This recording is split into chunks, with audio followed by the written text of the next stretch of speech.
Welcome to Shopware tutorial. In this, we learn how to set pseudo price.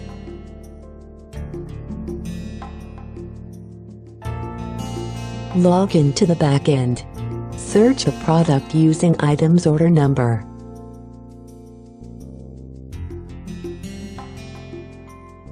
Now in Basic Info tab, click on pseudo price, located inside default gross.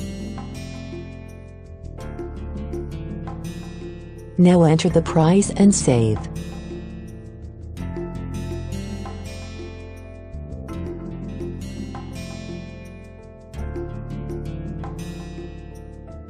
Now go to the shop and refresh the page to see the changes.